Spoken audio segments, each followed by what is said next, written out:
this lesson, we are going to talk about letters. As an example, we are going to take example of a claim letter. A claim letter, also sometimes known as a letter before action, is a simple written communication designed to let the second party know that their service is unsatisfactory. As such, claim letters can be sent in many circumstances. Whether you have suffered an unavoidable accident in a poorly maintained business or received inferior work from a contractor, sending one of these letters is a step towards recompensation.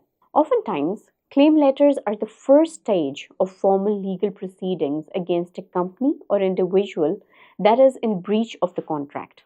As these letters come before the legal action, they prove the claimant has taken the necessary steps to notify the dependent of the dispute. These formal communications are useful for scenarios in which one party is unsatisfied with another and wishes to have their expenses returned. Claim letters may also be used as legal evidence, so they should always be composed in a very appropriate tone.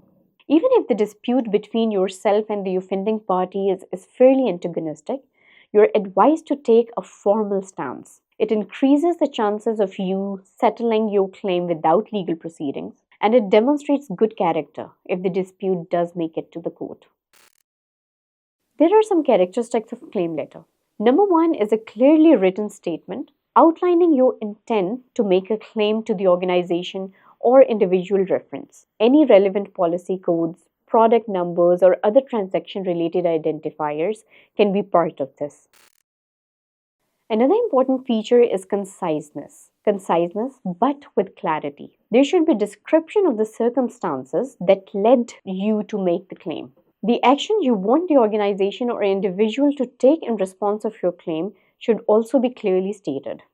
A clearly stated deadline for the action outlined above should also be given.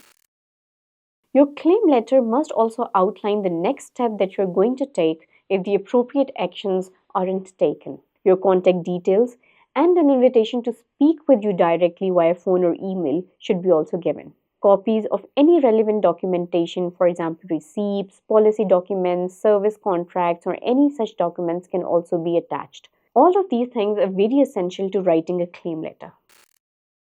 At the end of Module 2, there is a small assignment for you.